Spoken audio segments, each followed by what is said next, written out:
ndugu viongozi na wananchi, tukiongozwa katika tukio hili na Waziri Mkuu ndugu Mwigulu Nchemba, Mwigulu Nchemba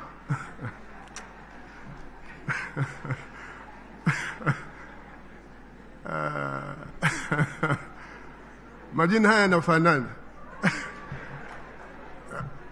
Katika tukio hili tunaongozwa na Waziri Mkuu ndugu Mwigulu Nchemba na mwenyeji wetu ndugu Azani Zungu, Spika wa Bunge la Jamhuri ya Muungano wa Tanzania,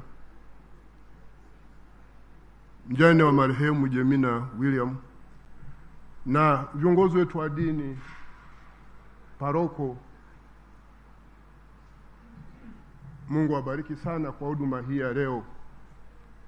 Ni huduma muhimu, na kama mlivyoona hadhira hii ilifarijika kwa neno hili, lakini kwa huduma hii nzuri. Na ninyi Mwenyezi Mungu aendelee kuwabariki sana kwa jinsi mnavyoendelea kutuhudumia. Na naposema ninyi ni pamoja na hii kwaya nzuri ya Kendege. Na kwa kweli wametubariki sana, na katika tukio hili linalohuzunisha kwetu pili imekuwa faraja. Mimi nafikiria kualika siku moja. Na niseme hivi, Katiba ya Jamhuri ya Muungano wa Tanzania ibara ya 9 inahimiza amani na udugu wa wananchi wa Jamhuri ya Muungano wa Tanzania. Alafu inaendelea kutaja yale mambo ambayo tukiyafanya yatajenga hiyo amani na udugu wa wananchi wa Jamhuri ya Muungano wa Tanzania. Niwashukuru viongozi kwa kutukumbusha mambo haya. Na niwashukuru kwa kuendelea kuhimiza amani na maadili ya jamii, mambo ambayo pia yataimarisha umoja wa kitaifa. Kwa hiyo kwangu mimi leo imekuwa ni faraja sana na haya ambayo mmetushauri. Na kwa kawaida kwa maadili ya wananchi wa Jamhuri ya Muungano, mila na desturi zao, matukio kama haya huwa ni ya kujenga mahusiano hata kwa watu ambao tumekoseana. Ni kwa sababu ni matukio ambayo yanapotokea yanatupa fursa ya sisi kutafakari uhusiano wetu na Mwenyezi Mungu, lakini pia kutafakari uhusiano wetu na binadamu wenzetu na kuchukua hatua za matengenezo. Kwa hiyo halipaswa matukio yanayotuunganisha badala ya kututenga.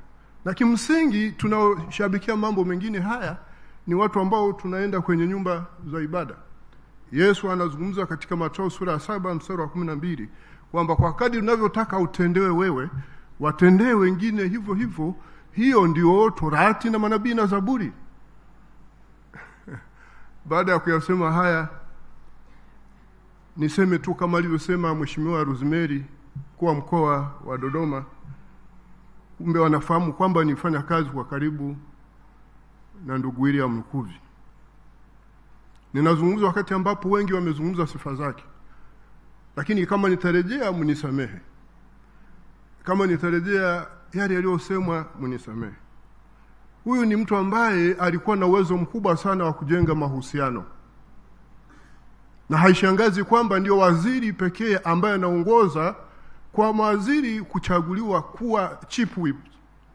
Chief whip, mratibu wa shughuli za serikali bungeni, au kwa lugha nyingine mnadhimu. Hiyo ni nafasi ambayo huyo inamtaka mtu mwenye mahusiano mazuri. Niliteua kwa mwanasheria mkuu wa serikali na kuserve katika kipindi kigumu sana. Mwaka 2015 kilikuwa ni kipindi cha transition. Yeye hakuwa chief whip, chief whip alikuwa Jenista Mhagama.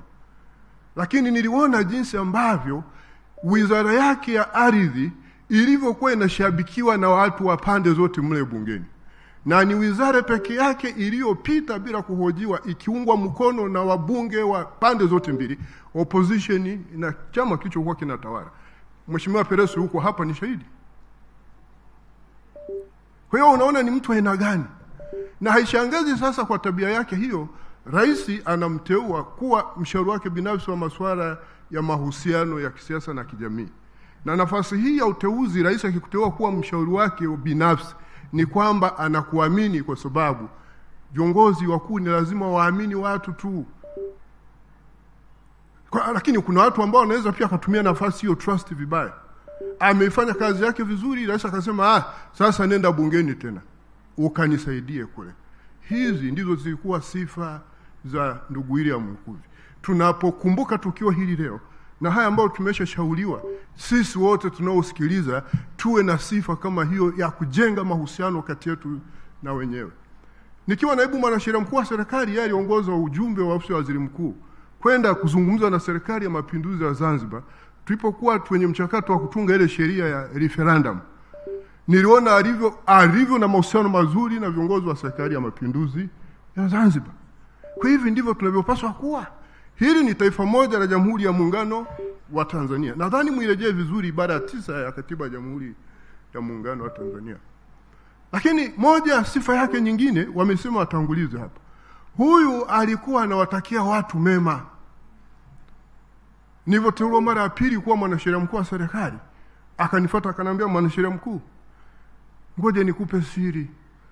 Mimi posho yangu hii ya posho inaitwa nini ile? Pension. Nimeipeleka kwenye kununua hati fungate. Hii itakuja kunisaidia. Kwa hiyo huyu kwa vile alichukia rushwa, alitaka na kwa hiyo ukiona alichokuwa anasema Rosemary pale kama na hoteli ile pale, inawezekana ni katika hatua hizo. Alinishauri, nadhani alinunua jamaa hana hela. Kwa hiyo hakuwa mchoyo, alitaka watu wafaidike na mengine. Lakini huyu alikuwa ni mwepesi wa kujifunza. Kwa yale asiyoyajua, alikuwa na kipaji cha kutambua watu ambao akiwafuata watamsaidia kwa yale ambayo hayajui. Na akiwafuata anakusikiliza, ukimshauri anazingatia. Alikuwa ni mtu mwepesi wa kujifunza. Na kwa sababu hiyo alifiti, hakujiweka katika mazingira kujua kwamba yeye anajua kila kitu. Kwa akajifiti katika mazingira ya kuelewa vitu vingi. Na katika mazingira yale kwa kweli ikampa sifa hiyo. Lakini alikuwa mchapakazi. Lakini mtu aliyependa pia kutoa feedback. Wakati fulani Wizara ya Ardhi waliniomba, wakati yeye alikuwa haja waziri wa ardhi, nikiwa naibu mwanasheria mkuu wa serikali, kwamba niwape mwanasheria wa serikali ambaye baadaye wangemteua kuwa mkurugenzi wa huduma za sheria, director of legal services katika ile wizara.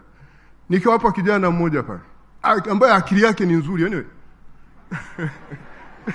Sasa baadaye akateuliwa yeye kuwa waziri.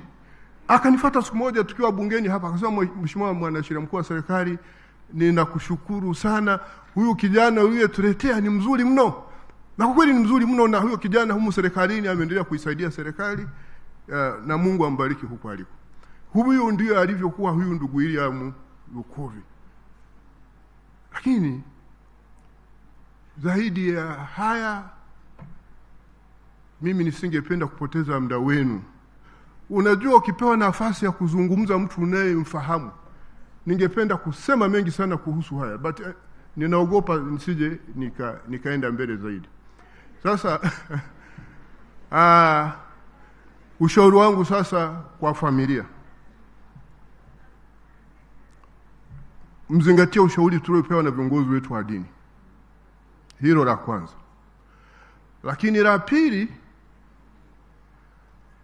ameondoka huyu ndugu yetu. Kila mmoja ana nafsi yake ya identity na utambulisho wake. Yaani hata akizaliwa leo mwingine pale kwenye familia mkamuita William wa Ving'ombe Lukuvi, hata kuwa kama huyu bwana. Ni pengo ambalo limeondoka, ni pengo ambalo halizibiki, linaumiza. Kwa hiyo mtapaswa kujifunza kuishi na hili pengo kwa namna ambayo isije kawaathiri sana na ninyi katika maisha yenu, tukiwa na imani kwamba kuna faraja kama ambavyo tumefundishwa baada ya maisha haya, na hasa kwa roho kufa katika Kristo. Kwa mjibu wa Ufunuo sura 14 mstari wa 13, tuna hilo faraja. Mkiumia sana hapa, hata mengine hamtayazingatia na ninyi mtaathirika. Kwa hiyo ninaombeni sana, na ninawapeni pole sana familia tukiongozwa na Jemina William.